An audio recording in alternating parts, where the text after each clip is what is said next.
Good day, everyone. I'm Rosina Magnaye, together with Miss Maridel Mapalat, and we're going to report and discuss about Chapter 10, which is the Electronic Commerce, Digital Goods, and Markets. So, the intended learning outcomes for this chapter is to determine the unique features of e-commerce, digital markets, and digital goods, discuss how e-commerce transformed marketing, and appreciate on how e-commerce affected business-to-business transactions. Today's e-commerce. E-commerce is defined as the practice of conducting business over the web and the internet. It is the exchange of goods and services between and among businesses and people using digital technology. So, e-commerce originally appeared in 1995 when the first internet portals, which is the Netscape.com, began to accept the first advertisement from significant businesses and spread the notion that the web could utilize as a brand new platform for marketing and commerce. So in transformation, e-commerce remains the fastest growing form of commerce when compared to physical retail stores, services, and entertainment. Social, mobile, and local commerce have become the fastest growing forms of e-commerce. The first wave of e-commerce transformed the business world of books, music, and air travel. In the second wave, nine new industries are facing a similar transformation scenario, such as marketing and advertising, telecommunications, movies, televisions, jewelry and luxury goods, real estate, online travel, business bills payment, and software.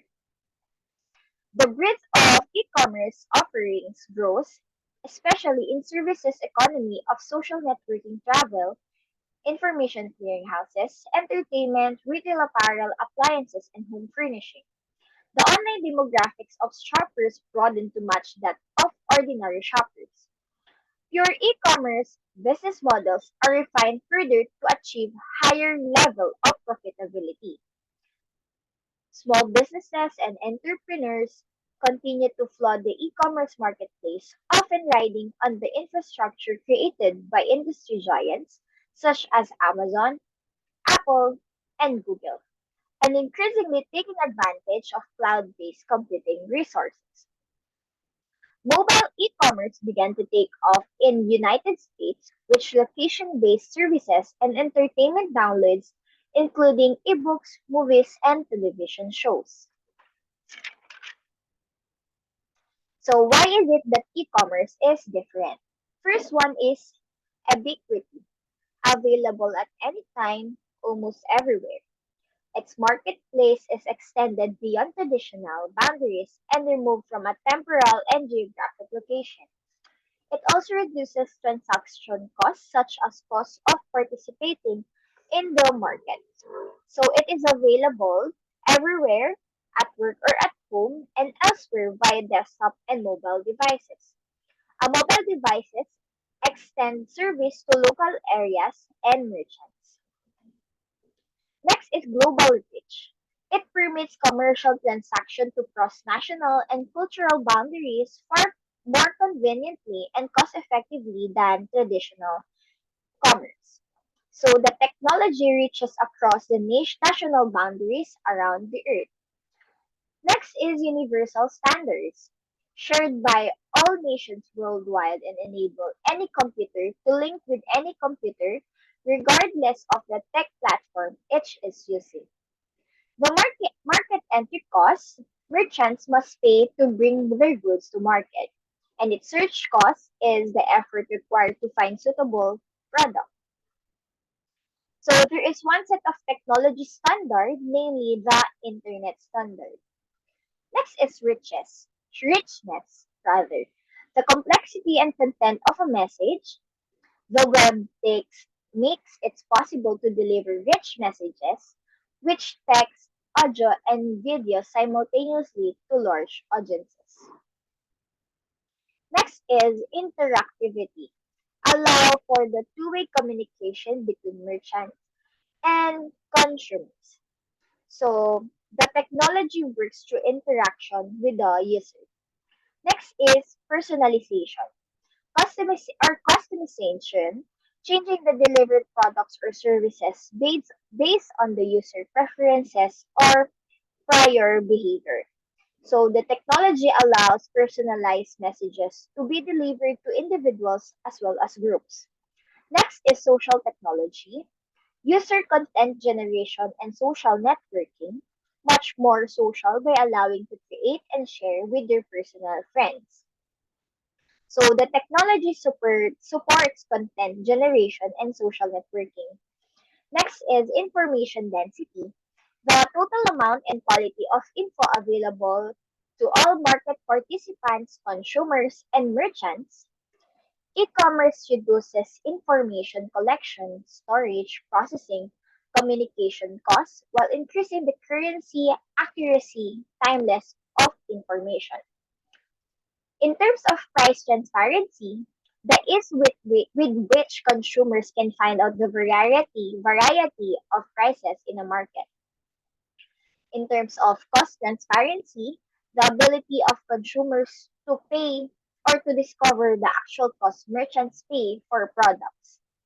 Next is price discrimination, selling the same goods or nearly the same goods to different targeted groups and at a different prices. There are key concepts in e-commerce: digital markets and digital goods in global marketplace. First is that the cost and distribution of information really affects the location, timing, and revenue models in certain ways. The internet has created a digital marketplace where millions of individuals may directly, quickly, and for no cost trade enormous volumes of information.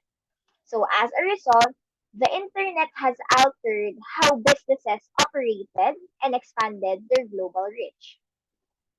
First is information asymmetry.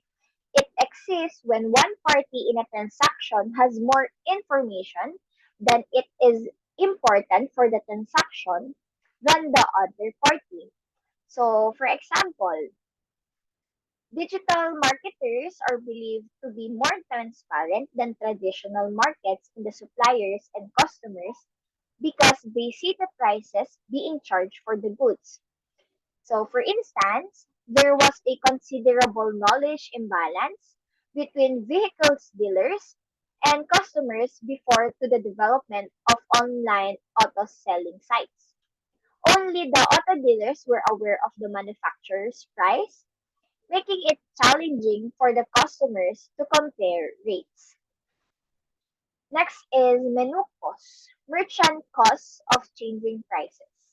It is flexible and efficient because they can operate with reduced search and transaction costs, lower menu costs, greater price discrimination, and the ability to change prices dynamically based on the market conditions. Next is dynamic pricing.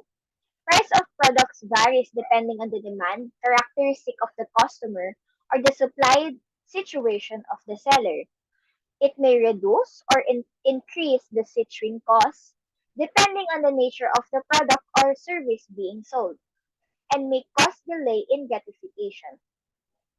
It also provides opportunity to sell directly to customers, bypassing the intermediaries like distributors or retail outlets, which can lower purchase transaction costs. For instance, online merchants like Amazon and Walmart adjust their price for a variety of goods depending on the time of day, consumers' demand, and users' previous visits to their websites. Next is disintermediation. It is the removal of organization or business process layers responsible for intermediary steps in a value chain. It affects the market for services. So, in a typical distribution channels, there are several intermediary layers such as the manufacturer, distributor, retailer, up to the customer. So these layers add up to the final cost of a product. So if we remove the intermediation of the distributor and the retailer, so the customer is buying the product from directly from the manufacturer, so the final cost to the consumer will be lower. Next is the digital goods. Goods that can be delivered over a digital network. The marginal cost of producing another unit is equals to zero, and the cost of producing the original first unit is relatively high. So there are types of e-commerce. These electronic commerce transactions can be categorized in a variety of ways, one which is by types of parties involved. The first type is the business to consumer or the B2C, electronic commerce involving retailing products and services to individual shoppers. So B2B entails selling goods and services to one-on-one customers. So B2C e-commerce is exemplified by BarnesandNoble.com, which offers music, software, and books to individual customers.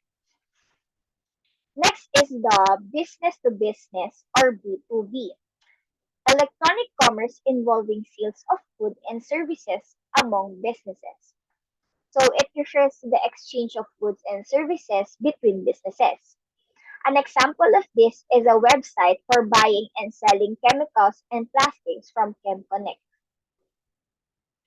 The third one is the consumer to consumer or the C2C, electronic consumers involving consumers selling directly to consumers. So, for instance, user can sell their product to another customer by auctioning them off to the highest bidder or for a set amount on eBay. So eBay is the enormous web auction site. So there are business models for e-commerce. These are the internet business model. It has 7 categories. So the first one is e-tailers. It sells physical products directly to the consumers or to the individual businesses. Its examples are Amazon and RedEnvelope.com. So it is also known as the online retailers. So e-tailers' value proposition is to offer a 24/7 easy, affordable shopping with a wide range of options for customers. Next is the transaction broker. It saves user money and time by processing online sales transactions and generating a fee each time a transaction occurs. So these are websites that handles transaction for customers that are typically handled in person, over the phone, or by email. So online stockbrokers and booking services for trips have much lower fees than their conventional counterparts. Examples are eTrade.com and Expedia. The third one is Market Creator. It provides a digital environment where buyers and sellers can meet, search for products, display products, and establish prices for those products. It can serve consumers of B2B, generating revenue from transaction fee. So the market creator, they offer a platform where vendors can conveniently display their goods and where customers can make direct purchases from the vendors. The fourth one is the content provider. It creates revenue by providing digital content such as news, music, photos, or video over the web. Then the customer may pay to access the content, or revenue may be generated by selling advertising space. So in content provider, online information content is distributed by content providers, including the text, digital videos, music, photographs, and artwork. The value proposition of online content providers is that customer can easily locate a large variety of content online and affordably buy it to play or see on various cell phones or computers. The fifth one is the community provider. It provides an online meeting place where people with similar interests can communicate and find useful information. Examples are Facebook, Google, iVillage, and Twitter. So these are websites that create an online environment where people with similar interests can transact, which is buy and sell goods, share interests, photos, videos, connect with others who share those interests, learn about related topics, and even indulge in fantasies by taking an online personas known as avatars. The sixth one is the portals. It provides initial point of entry to the web along with specialized content and other services. So they are frequently referred to as websites that users have set as their home pages, like Google, Bing, or even Internet Explorers. So portals like Yahoo, Facebook, MSN, and AOL, it provides robust web search engine in addition to comprehensive package of content and services, including the news, email, instant messaging, calendars, maps, shopping, music downloads, and video streaming in all in one location. And lastly is the service provider provides Web 2.0 applications such as photo sharing, video sharing, user-generated content as services, provides other services such as online data storage and backup. So these are software that is increasingly available as a downloaded app or a software as a service or SaaS that you subscribe to online rather than buying from a merchant. Software is no longer a tangible good with a CD in a box, but with products like Google Apps, Google Sites, Gmail, and other data storages services, Google has been at the forefront of the development of online software services. So there are models for e-commerce revenue. The revenue model of the company outlines how it will create sales earning and a higher return on investment. Although many alternative e-commerce revenue models have been created, the majority of businesses rely on one or a combination of the following six income sources, such as affiliate, transaction fee, free of premium, subscription, sales, and advertising. So, so the first one is models for advertising revenue. A website generates revenue by attracting a large audience of visitors who can be exposed to advertisement. This is the most popular income strategy in e-commerce. And it is argued that without advertising, the web um, would offer a very different experience than it does now because advertisers cover the cost of production and distribution in exchange for the right to expose users to advertisements, production, and distribution in exchange for the right to expose users to advertisements. Content on the web, including news, videos, opinion, and is free to visitors. Next is models for sales revenue. So company derive revenue by selling goods, information, services to customers. So sales revenues are used by businesses like Amazon, LLbean.com, and Gap.com. So when users download complete files like music tracks or books, or when they download music or video streaming, producers makes money. Next is the subscriber-based business model.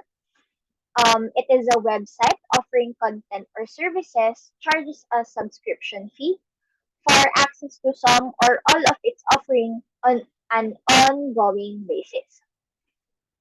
For instance, only customers who pay a monthly subscription charge or a yearly price can access the premium material. An example of these are Netflix, Disney Plus, or even Spotify. Next is freemium or free-to-use revenue model. So firms offer basic services or content for free while charging a premium for advanced or special feature. So for instance, Google gives away free software but charges from premium services. A free service with constrained playtime and advertising is available to the subscription radio service Pandora as well as a premium service with unlimited pay. So one example also of this is if you're familiar with VU or VIU, you can watch movies there or even episodes or series, but you can only download one at a time. But if you are subscribed to the app, you can download any videos as much as you want. Next is the transaction fee model for revenue.